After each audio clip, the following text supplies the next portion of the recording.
আইনজীবী জনতা গড়ে তোলো একতা, গড়ে তোলো একতা, আইনজীবী জনতা ফ্যাসিস্টের আস্তানা ভেঙে দাও, পুড়িয়ে দাও, সুপ্রিম কোর্টে হবে না, ফ্যাসিস্টের আস্তানা, বাংলাদেশে হবে না। ফ্যাসিস্টের আস্তানা।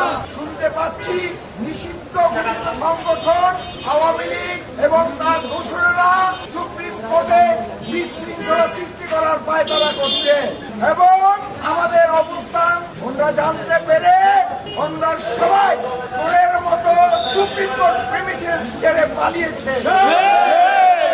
তাদেরকে সাবধান করে বলতে চাই, যদি সুপ্রিম কোর্ট প্রিমিসেসে কোন ধরনের বিশৃঙ্খলা সৃষ্টির পায়তারা করে নিষিদ্ধ সংগঠন আওয়ামী লীগ এবং তার সহযোগীরা, তাহলে এর দাঁত ভাঙা জবাব দেওয়া হবে এবং তাদেরকে সুপ্রিম কোর্ট প্রিমিসেসে তাদেরকে অবাঞ্ছিত ঘোষণা করা হবে এবং সুপ্রিম কোর্ট প্রিমিসেসে তাদেরকে আসতে দেওয়া হবে না।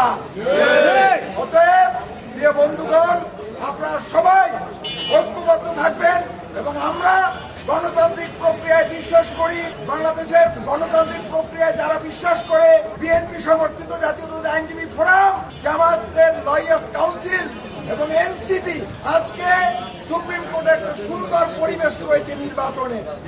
আমরা বিশ্বাস করি সুষ্ঠু, অবাধ, নিরপেক্ষ নির্বাচনের মধ্য থেকে যারা সবচেয়ে বেশি ভোট পেয়ে বিজয় হবে, আমরা তাদেরকে অভিনন্দন জানাবো। ইনশাআল্লাহ আমরা সবাই